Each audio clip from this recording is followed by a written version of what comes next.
오늘 본문은 저희가 44절부터 53절까지만 읽었지만 사실은 7장 전체를 우리가 포함하는 오늘 본문이 되겠습니다. 오늘 본문은 스데반이 공회에 잡혀서 그 공회 앞에서 했던 설교가 오늘 본문 전체 내용이 될 수 있습니다. 스데반은 지난 앞에 본문에서 살펴본 것처럼 사실 예루살렘 교회의 구제 사역을 위해서 부름을 받은 교회의 일꾼이었습니다. 그러나 그럼에도 불구하고 그가 말씀의 사역자로 부름받은 사도가 아니었음에도 불구하고 그의 이 오늘 본문 속에 나온 설교, 스데반의 설교는 초대교회와 이 이스라엘의 그 역사, 긴 그 이스라엘 역사를 연결해주는 아주 매우 의미 있는 그런 설교, 메시지라고 할 수 있습니다. 이 오늘 본문의 이 스데반의 설교는 이스라엘 역사 전체를 개괄하고 있기 때문에 그 내용이 굉장히 깁니다.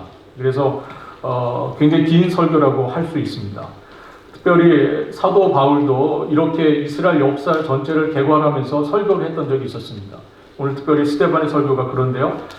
스데반의 설교를 다시 제가 오늘 이 시간에 설교를 해야 되는 그런 상황이 되었습니다. 여러분, 설교를 설교하는 일이 쉽겠습니까? 네, 쉽지 않은 일이고요. 더군다나 이 긴 본문의 설교를 해야 한다는 것이 설교자로서 개인적으로 굉장히 부담되는 일이 아닐 수 없습니다. 놀라운 이 하나님의 말씀인 이 스데반의 설교가 약화되지 않도록 우리 주님께서 이 시간 구조관중을 도우시기를 간절히 소망합니다. 이 스데반의 설교가 온전히 여러분들에게 전달이 되고 이 본문을 통해서 우리 하나님께서 의도하신 메시지가 여러분들에게 들려주는 그런 복된 시간이 될 수 있기를 바랍니다. 말씀드린 것처럼 스데반의 설교는 공회 앞에서 했던 설교입니다. 즉 공회가 스데반을 고소를 했습니다. 고발을 했는데 그 고소한 것에 대해서 그 법정에서 스데반이 자기가 이 법정 진술을 하는 겁니다. 이것이 오늘 본문의 설교 내용입니다. 지난 본문에서 살펴본 대로 스데반은 하나님과 모세를 모독하였고 성전과 율법을 거슬려 말했다는 혐의로 고발이 됐습니다. 그래서 그 당시에 대제사장이었던 사네드린의 의장이었던 가야바가 오늘 본문 1절, 우리가 7장 1절입니다. 7장 1절에 보면 이것이 사실이냐 이렇게 묻습니다. 너가 이러이러한 내용으로 지금 고발이 되어서 왔는데 그 사실이, 그 기소된 내용이 사실이냐 이렇게 묻는 겁니다.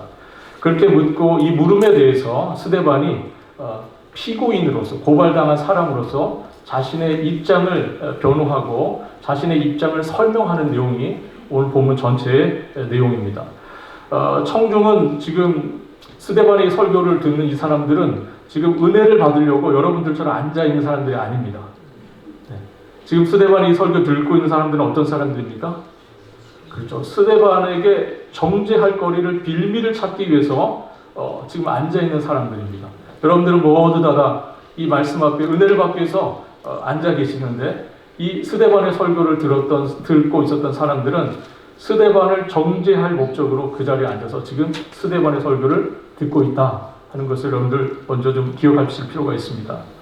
이 사람들은 지금 은혜를 사모하는 마음으로 앉아있지 않습니다.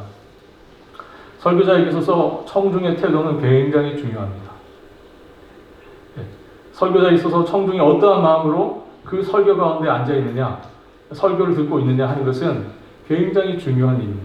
설교자가 잘 준비하는 것도 굉장히 중요한 부분이지만 역시 설교를 듣는 청중이 어떠한 마음으로 설교에 임하고 있느냐 하는 것도 굉장히 중요한 일입니다.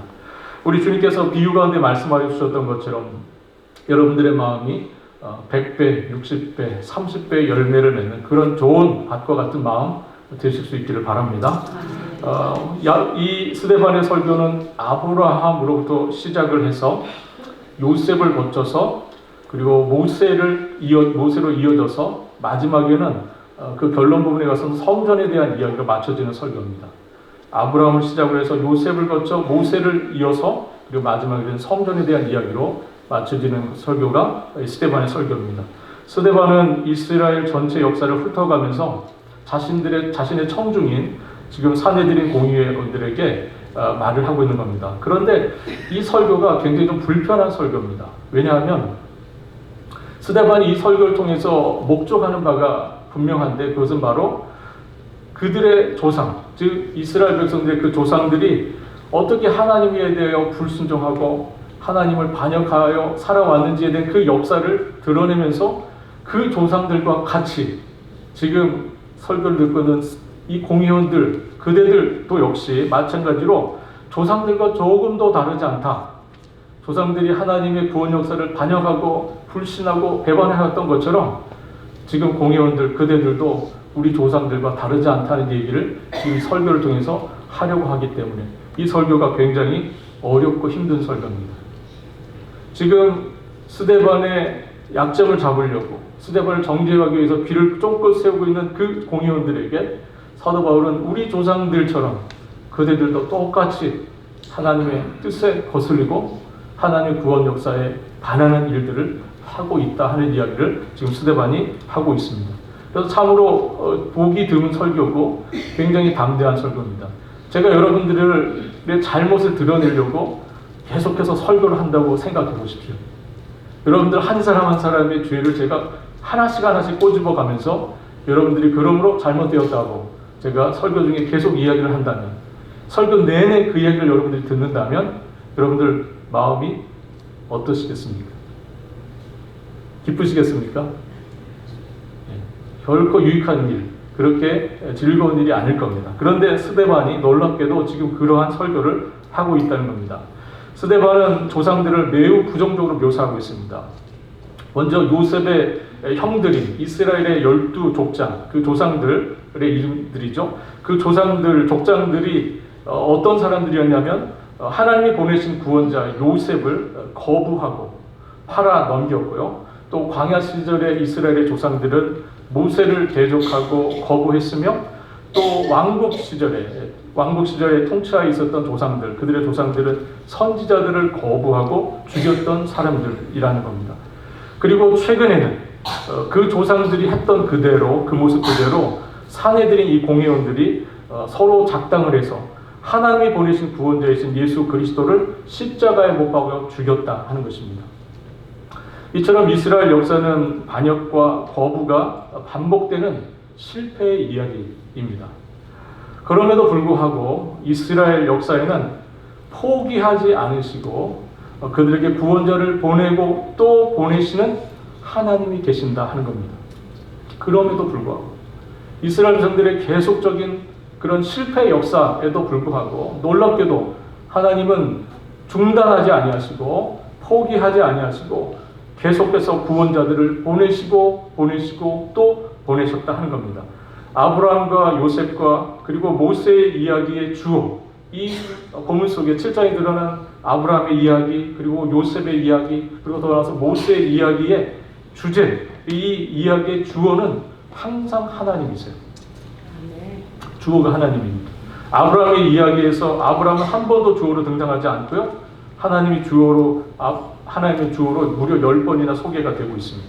요셉의 이야기에서는 3회 동안 3번이나 하나님의 주어로 등장하고요. 모세의 이야기는 무려 30회나 하나님의 주어로 등장을 합니다.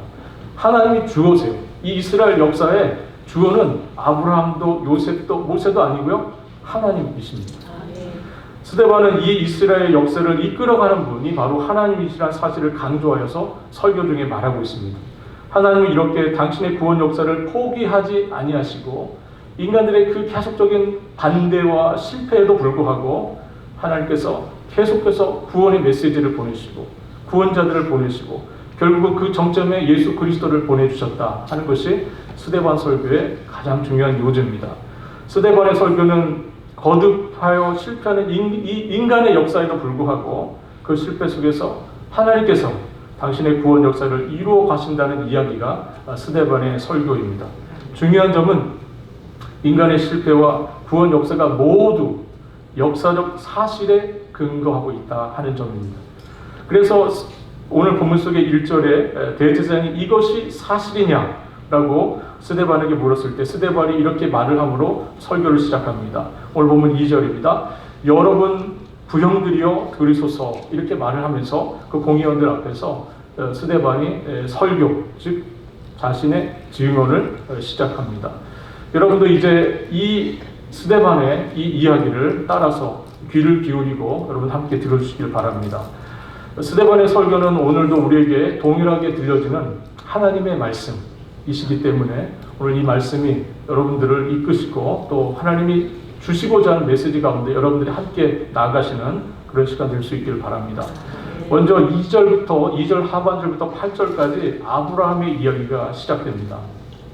2절 하반절에 스데반은 우리 조상 아브라함이 하란에 있기 전 메소포타미아에 있을 때에 영광의 하나님이 그에게 나타나셨다 하는 말로 설교를 시작합니다. 여기에 영광의 하나님이라는 표현은 하나님의 초월성을 강조하는 표현입니다. 즉 스데반은 처음부터 하나님의 초월성을 강조하면서 이 설교를 시작하고 있습니다. 하나님은 초월에 계신 분이시기 때문에 사람이 만든 이 성전에 계실 수 없는 분이다 하는 거예요. 이것이 스데반이 설교를 시작하는 첫 시작입니다.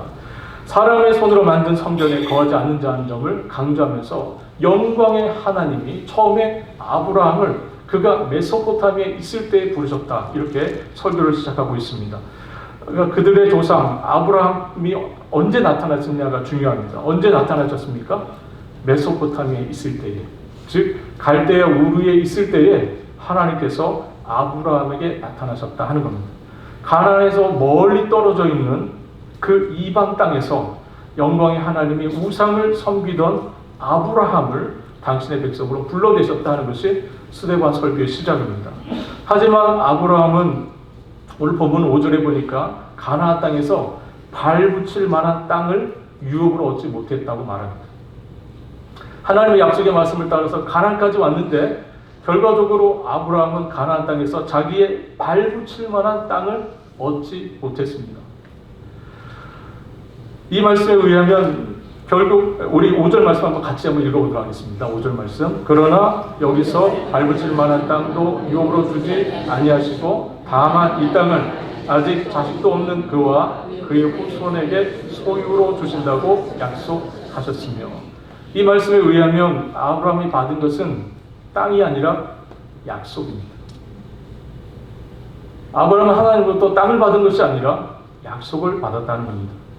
아브라함은 살아 생전에 그의 땅이라고 말할 수 있는 곳이 딱 한 곳이 있었는데 죽은 아내 사라를 매장하기 위해서 그 지역의 세겜 지역의 해쪽 속으로부터 막벨라 굴 그거 하나를 돈 주고 산 게 아브라함이 자기의 땅이라고 말할 수 있는 전부였었습니다.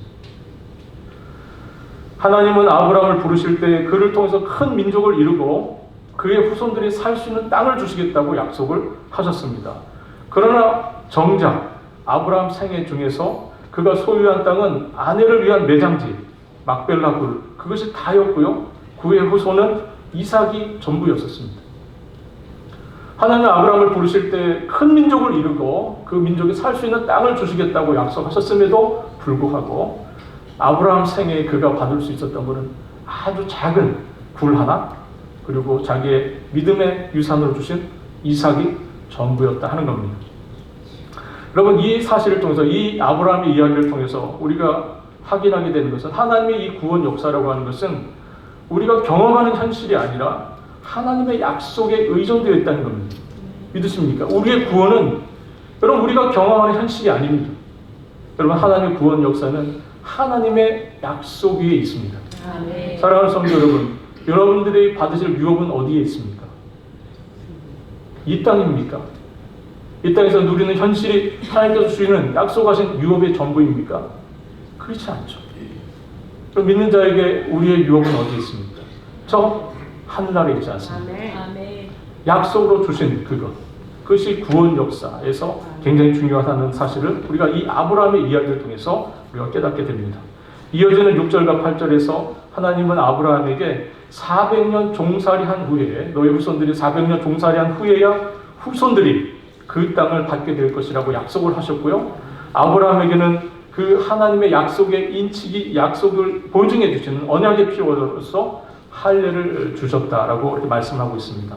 스데반이 여기서 말하는 아브라함이 받았던 그 언약의 표로서의 할례, 그것은 그 뒤에 마음과 귀에 할례를 받지 못한 사람들, 그 사람들을 일컫는 공의원들과 아주 대비가 되는 그런 표현이라고 할 수 있습니다.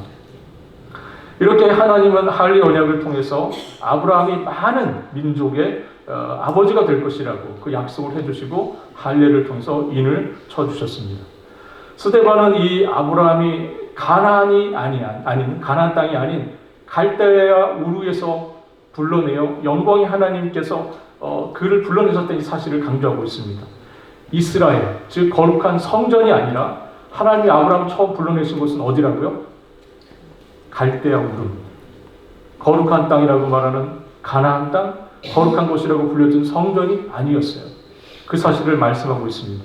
이 사실을 강조하면서 조상 아브라함이 언약의 표를, 즉 할례를 받음으로써 그가 믿어지지 않는 약속, 여러분 큰 민족과 그 민족이 살 수 있는 땅을 주시겠다고 약속하신 그 믿어지지 않는 그 약속, 그것을 아브라함이 믿고 순종하였다 하는 사실을 강조하고 있습니다. 이야기는 이제 이삭과 아브라함의 아들이 이삭이죠. 이삭과 그리고 그의 아들 야곱 그리고 그의 12아들을 다 건너뛰어서 요셉으로 이야기가 이어집니다. 오늘 본문 9절로 16절까지 요셉의 이야기로 오늘 본문이 이어갑니다. 요셉의 이야기에서 특별히 주목되는 것은 애굽이라고 하는 한 장소입니다. 애굽이라는 장소가 이 9절로 16절까지의 요셉의 이야기와 관련돼서 굉장히 강조되어 나타납니다. 9절부터 6절까지 모두 8절인데요. 이 8절에서 애굽이 모두 6번이나 등장을 합니다. 하나님은 애굽에서 요셉과 함께 하셨고 요셉을 그 모든 애굽에서 일어났던 모든 환난에서 요셉을 지켜주셨고 은총과 지혜를 주셔서 애굽 온 집의 통치자가 되게 하셨다 하는 겁니다. 스데반은 이 모든 일을 행하신 분이 바로 이스라엘의 하나님이시고 하나님은 가나안뿐만 아니라 애굽에서도 역사하시는 하나님이다 하는 사실을 강조하여 말하고 있습니다. 다시 한번 스데반은 하나님은 결코 이스라엘과 성전에 매여 계신 분이 아니라는 사실을 다시 한번 이 이야기를 통해서 요셉의 이야기를 통해서 강조하여 말하고 있습니다. 요셉과 관련된 하나님의 구원 역사가 어떻게 일어났습니까? 우리가 그 요셉의 이야기를 창세기를 생각해 보면 결국 인간의 실패를 딛고 또 인간의 실패를 통해서 요셉의 이야기가 이어지는 것을 저희가 알 수 있습니다. 12족장, 즉 요셉의 형들이죠. 이 조상들이 형제 요셉을 시기하여서 결국 애굽으로 팔아 넘겼죠. 그로부터 그 이야기를 시작으로 하나님의 구원 역사가 시작이 되었습니다. 형제를 시기하여서 팔아 넘기는 이 조상들, 이스라엘 조상들의 이야기가 그렇게 자랑스러운 이야기는 아닙니다. 형제들, 우리 조상들이 형제들끼리 그렇게 시기하고 질투해서 결국은 동생을 팔아 넘겼어. 이 이야기가 사실 자랑스러운 이야기가 아니죠. 그러나 그럼에도 불구하고 이 이야기를 통해서 기억해야 할 것은 애굽에서 하나님께서 요셉과 함께 하셨고 그를 환난에서 건져내셨으며 그를 그 애굽에서 가장 높이셨다 하는 사실입니다.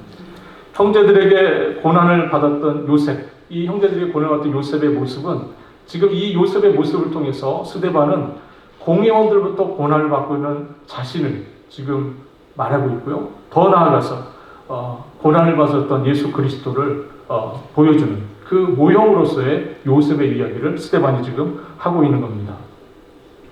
11절에 당시 요셉 당시에 애굽과 가나안에 찾아온 흉년에 대한 이야기를 스데반이 이야기를 합니다. 그 당시에 애굽과 그리고 가나안에 극심한 흉년이 들었어요. 기근이 들었습니다. 그런데 놀라운 것은 이 극심한 흉년이 이 놀라운 슬픈 이야기가 하나님의 구원 이야기의 시작이다 하는 겁니다. 여기 가운데 이 극심한 기근 가운데 하나님께서 당신의 백성을 구원하시려고 하는 놀라운 섭리가 시작이 됩니다. 극심한 기근 때문에 요셉은 자신을 팔아넘겼던 형들을 만나는 계기가 되었고요. 그래서 결국은 야곱과 그의 온 가족이 그 75명의 가족들이 결국 애굽으로 내려가서 생명을 보존할 수 있었다고 말씀을 하고 있습니다. 결국 기근 때문에 야곱의 가족은 살아남은 겁니다. 기근 때문에 죽을 줄 알았는데 기근 때문에 오히려 살게 되었다 하는 겁니다. 여러분 하나님의 놀라운 섭리가 아닐 수 없습니까? 기근 맞아서 모두 다 죽는다고 생각했는데 놀랍게도 하나님께서 당신의 백성을 그 기근 때문에 살리셨다 하는 겁니다. 여러분 이스라엘을 곤경에서 건져내시는 이 구원자 요셉의 역할, 그 역할이 그 뒤에 이어지는 모세의 이야기를 통해서도 그 구원자 역할이 나타나고요. 또 참된 구원자이신 예수 그리스도에 대한 이야기까지 그 이야기가 연결됩니다. 하나님은 75명에 불과한 조상들, 이스라엘 조상들로 하나님의 큰 구원 역사를 이루기 시작하셨는데 그 시작이 바로 하나님의 택하신 사람 요셉을 그의 조상들이 시기하였기 때문에 그것이 시작되었다는 겁니다. 그 형제들이 요셉을 시기 질투하였기 때문에 놀랍게도 하나님의 구원 역사가 시작되었음을 말씀하고 있습니다. 팔아넘긴 그 악행으로 말미암아 그 실패 때문에 하나님의 구원 역사가 시작되었음을 스데반이 지금 설교하고 있는 겁니다. 여러분, 스데반은 족장들의 실패, 자신의 조상들의 이 실패와 반역에도 불구하고 오히려 그들의 그 반역을 통해서 당신의 구원 역사를 이루어 가시는 하나님을 보여주고 있습니다. 이제 오늘 본문이 17절부터 43절까지 가장 오늘 7장에서 긴 본문, 즉 모세에 대한 이야기로 이어집니다. 모세의 이야기의 초점은 모세가 이스라엘 백성들에게 거부를 당했지만 하나님께서는 그를 택하사 이스라엘을 구원의 역사로 이끌어내셨다.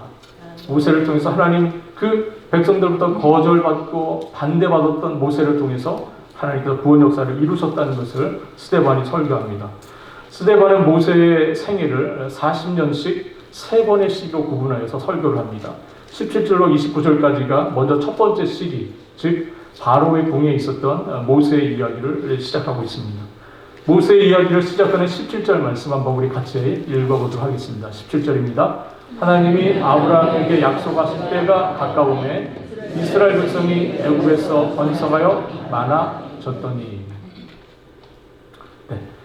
이제 모세의 이야기가 시작이 되는 부분입니다. 여기서 하나님께서 이 스데반이 뭐라고 시작합니까? 하나님이 아브라함에게 약속하신 때가 가까우매.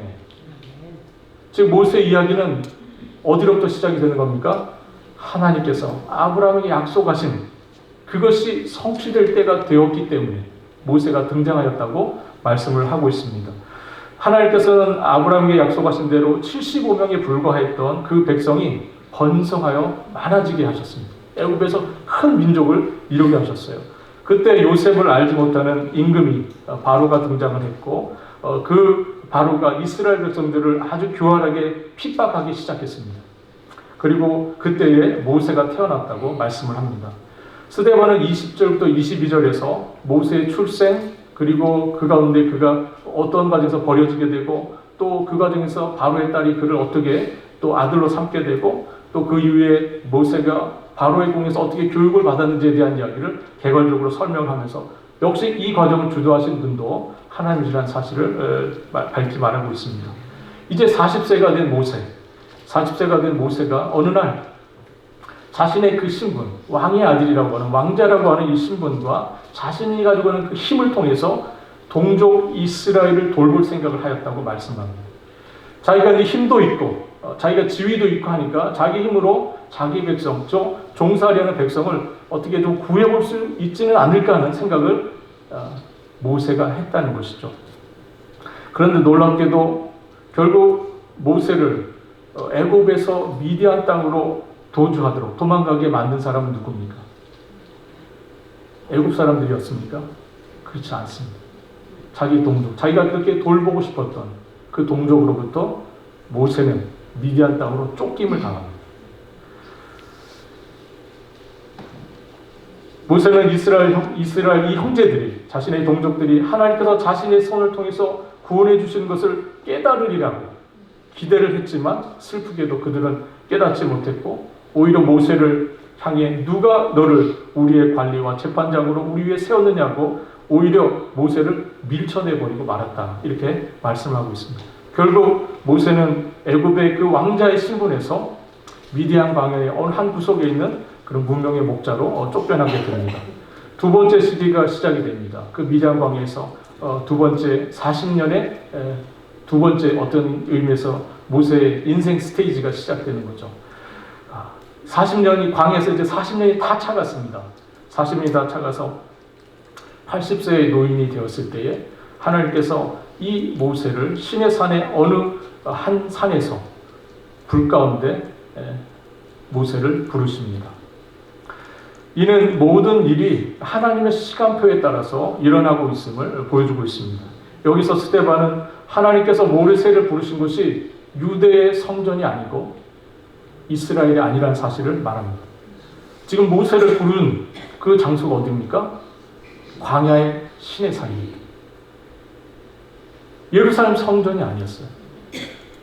하나님께서 정작 모세를, 구원자 모세를, 이스라엘 위한 구원자 모세를 부르신 곳은 예루살렘 성전이 아니라 그가 있었던 시내산, 광야의 어느 한 곳, 그곳을 하나님께서 거룩한 땅이라고 말씀하셨다는 겁니다.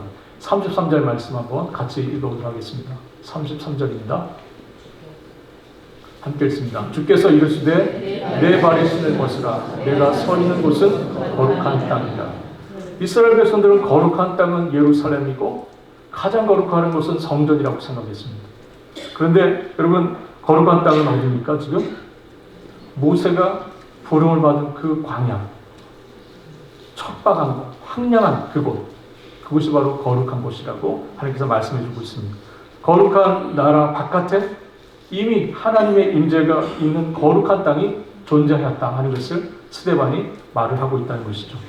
이제 모세의 세 번째 시기가 시작이 됩니다. 35절로 43절까지인데 여기에서 모세는 이스라엘의 구원자로 애굽으로 보냄을 받는 그런 이야기부터 시작이 됩니다. 35절 말씀 한번 같이 읽어보도록 하겠습니다.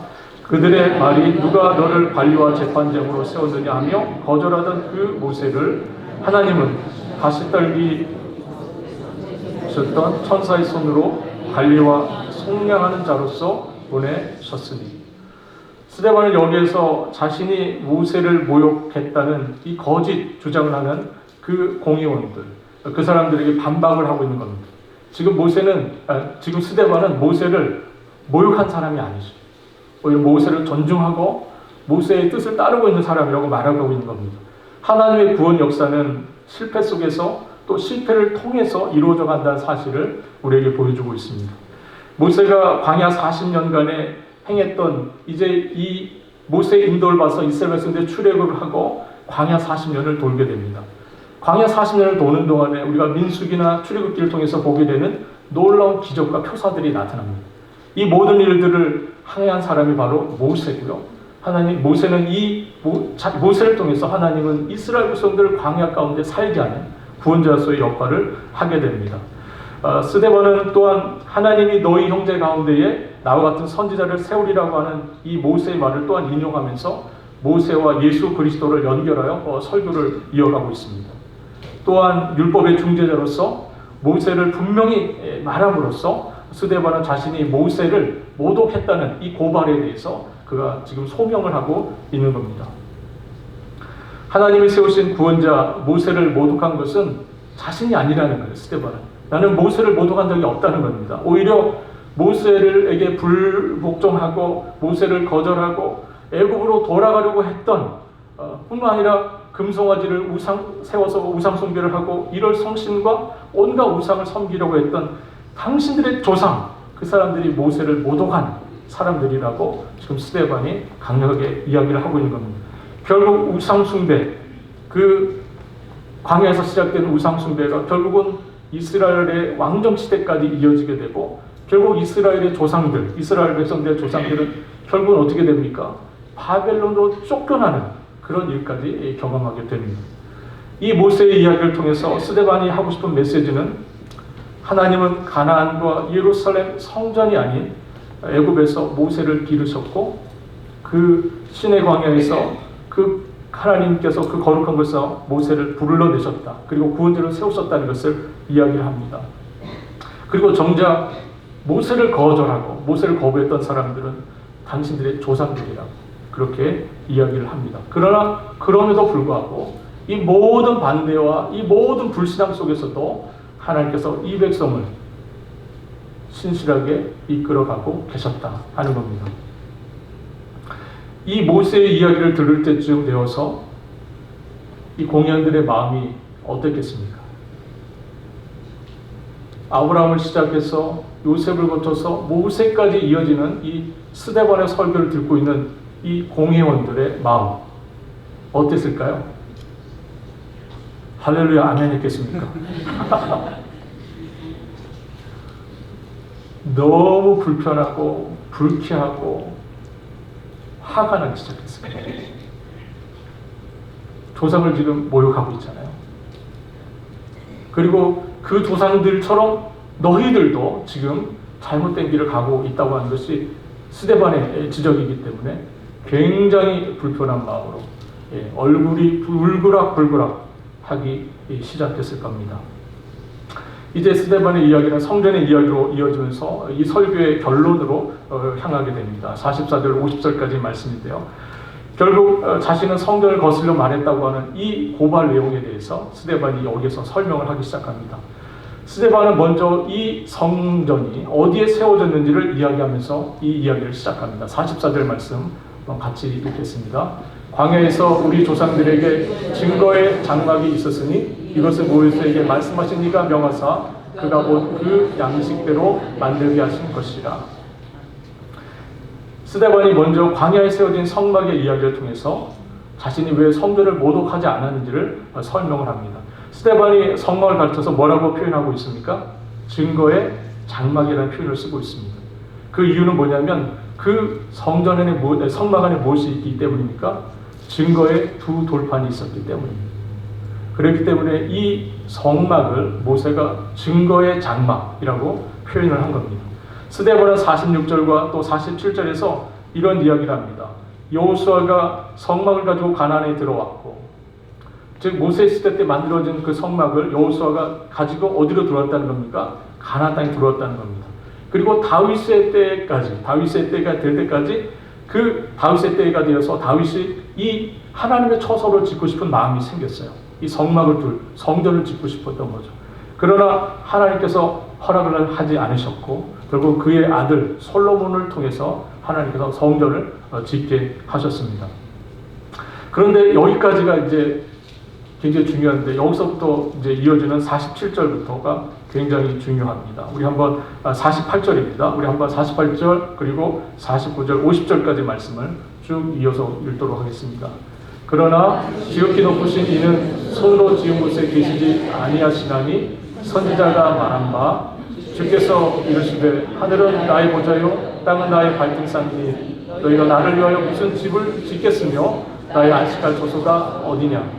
이 모든 것이 다 내 손으로 지은 것이 아니냐 함과 같으니라. 스데반은 지금 이사야 선지자의 말씀을 인용하고 있는 겁니다. 이사야 선지자의 말씀을 인용하면서 그가 하고 싶은 이야기는 뭡니까?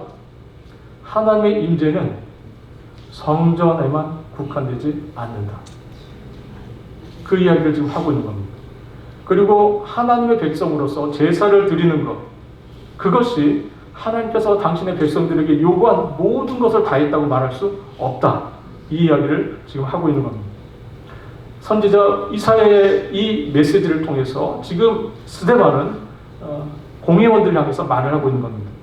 결국 성전을 우상으로 만드는 그 일, 성전을 우상으로 만드는 그 일은 가장 위험한 일이고 해서는 안 되는 일이라고 말을 하고 있는 겁니다.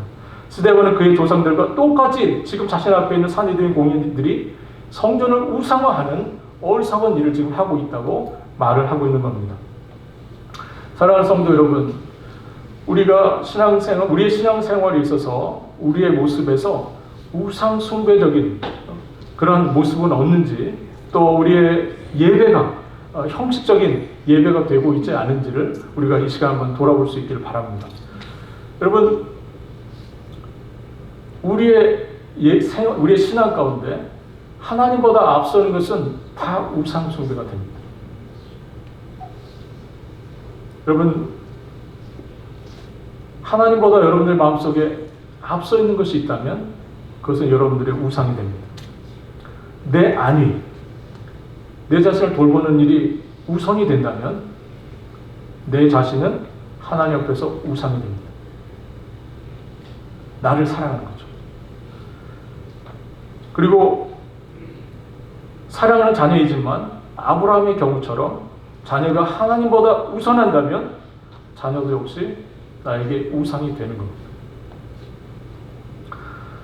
바울 사도의 지적처럼 탐심은 우상 숭배입니다. 내 욕망, 내가 가지고 있는 욕망, 하나님보다 우상을 더 사랑하게 하고요. 내가 가지고 있는 이 욕망은 또한 예배에 대한 참된 예배에 대한 열심을 빼앗고 결국 예배를 형식화하게 만듭니다. 그것이 우상 숭배의 큰 어려움입니다.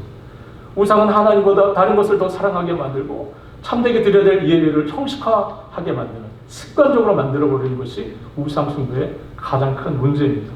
이런 방식으로 결국 이스라엘 조상들처럼 결국 지금 스데반 앞에 이 이스라엘 이 공의원들이 똑같이 고발을 당하는 그런 상황 속에 있습니다.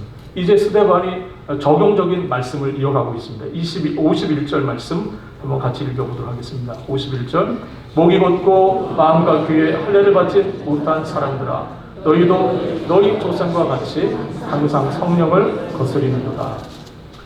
목이 곧고 마음과 귀에 할례를 받지 못한 사람들아, 너희도 너희 조상과 같이 항상 성령을 거스리는도다. 스데반은 이제 우리라는 표현 대신 너희라는 말을 바꾸면서 청중을 향하여, 즉 공의원들을 향하여 직접적으로 메시지를 전하기 시작합니다. 스스로 아브라함의 자손이라고 말하지만 그들이 언약의 표현 할례를 믿음과 순종으로 받았던, 믿음과 순종함으로 그 할례표를 받았던 그들의 조상 아브라함과 같지 아니하고 그들의 그 신앙을 형식화하고 예배를 그냥 우상화하는 그런 일들을 벌였다고 스데반이 지적하고 있는 겁니다. 그들을 향해서 지금 뭐라고 말합니까? 목이 곧고 그리고 마음과 귀에 할례를 받지 아니하는 자들이라고 쏘아붙이고 있습니다. 스데반이 더 쏘아붙입니다. 52절, 53절입니다. 같이 한번 읽어보도록 하겠습니다. 너희 조상들이 선지자들 중에 누구를 박해하지 아니하였느냐? 의인이 오시리라고 예고한 자들을 그들이 죽였고 이제 너희는 그 의인을 잡아준 자요 살인한 자가 되었나니 너희는 천사가 전한 율법을 받고도 지키지 아니하였도다 하니라. 스데반은 지금 공의원들을 향해서 너희는 하나님이 택하신 구원자 요셉을 시기하여서 팔아넘겼고 하나님이 세운 구원자 모세를 거절하였고 도리어 우상 숭배를 하고 애굽으로 돌아가려고 했던 조상들과 조금도 다르지 않은 자들이라고 말을 하고 있는 겁니다. 그리고 스데반은 그들을 향해서 자신을 향해서 율법을 거스린 자라고 고백했던 그 사람들을 향해서 오히려 도리어 율법을 거스린 자는 너희들의 조상들이고 또 더 나아가서 너희들 자신이 지금 율법을 거스리고 있다고 그가 이야기를 하면서 이 설교를 마치고 있습니다. 저는 이 말씀을 가지고 여러분들 한 가지 정도를 여러분들과 같이 생각했으면 좋겠습니다. 여러분, 오늘 우리가 사내들인 공예 앞에 있었던 이 스데반의 설교를 듣고 있는 그 공의원들이라고 생각을 좀 해봤으면 좋겠습니다. 여러분들이 이 스데반의 긴 설교를 듣고 있었던 공의원들이라고 생각합니다. 마지막에 설교가 끝나가는가 했더니 갑자기 눈을 쏘아보면서 목이 곧고 마음과 귀에 할례를 받지 못한 자들아 라는 지적을 여러분들이 받았다고 생각을 해보십시오. 설교가 은혜롭게 끝나야 되는데 갑자기 쏘아보면서 목이 곧고 마음과 귀에 할례를 받지 못한 자들아 그러면서 설교의 클라이막스 마지막 결론 부분이 맞춰지고 있는 이 상황 속에 여러분들이 이 말씀을 듣고 있다고 여러분 한번 생각을 해보셨으면 좋겠습니다. 여러분들 어떻게 반응하시겠습니까? 여러분들 향해서 목이 곧고 교만하다는 얘기죠. 그리고 마음과 귀에 할례를 받습니다. 하나님 말씀을 들어도 듣지 못하는 어리석은 자들이라는 그런 표현입니다. 그런 이야기를 여러분들이 직접적으로 설교자를 통해서 듣는다면 여러분들 어떠하시겠습니까? 무슨 소리냐 하시겠습니까?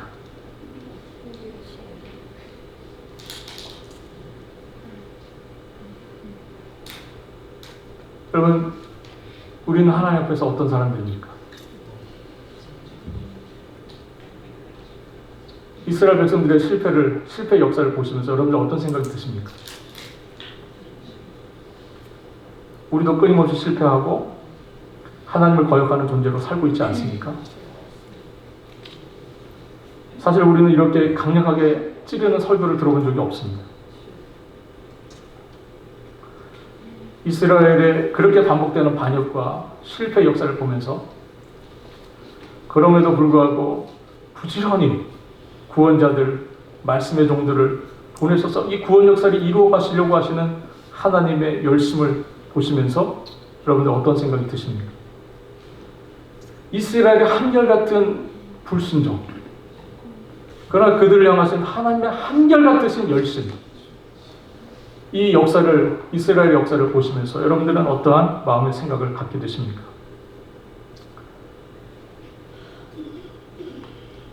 우리는 끊임없이 하나님께 반역을 일삼았던 실패자들이 아닙니까? 하지만 하나님은 그 실패자들을 버려두지 아니하시고 당신의 약속대로 구원자를 보내주셨고 예수 그리스도를 통해서 놀라운 구원의 역사를 여러분과 저를 위하여 이루어 주셨습니다. 우리는 한 번도 하나님 앞에서 신실한 적이 없는데, 우리는 앞에서 늘 반역하고 불순종한 자들이었는데 하나님의 신실하심이 여러분과 저를 사망과 죄악으로부터 구원하여 계셨습니다. 할렐루야. 그러니 우리가 우리 자신을 향해서 어떻게 실패한 인생이라고 말할 수 있겠습니까? 이 놀라운 하나님의 은혜를 입은 우리가 우리 자신을 향해서 우리는 실패한 인생이야 라고 말할 수 있겠습니까? 그러니 어떻게 하나님을 거역한 일로 우리는 하나님의 구원을 받을 수 없다고 말할 수 있겠습니까? 우리가 비록 하나님을 거역하고 우리가 비록 하나님께 대하여 반대하고 불순종하였지만 그럼에도 불구하고 구원의 역사는 어디에 달려 있습니까? 약속에 달려 있습니다. 믿으십니까? 저 여러분을 죄와 사망으로 구속하시겠다고 하신 그 하나님의 놀라우신 약속, 그 신실하심에 우리의 구원이 달려있다는 겁니다. 우리의 행위가 아니고 우리가 했던 것들이 아니고 하나님께서 우리에게 주셨던 그 약속, 그것이 여러분과 저를 죄와 사망으로 구속하시는 구원의 역사가 되었다 하는 겁니다. 우리를 구원하신 분은 우리가 거절했던 분입니다. 우리의 실패가 하나님의 구원이 되는 이 놀라운 진리 앞에서 사랑하는 성도 여러분, 여러분들 어찌하시겠습니까? 죄가 더한 곳에 은혜가 넘쳤으니 여러분들 어떻게 하시겠습니까?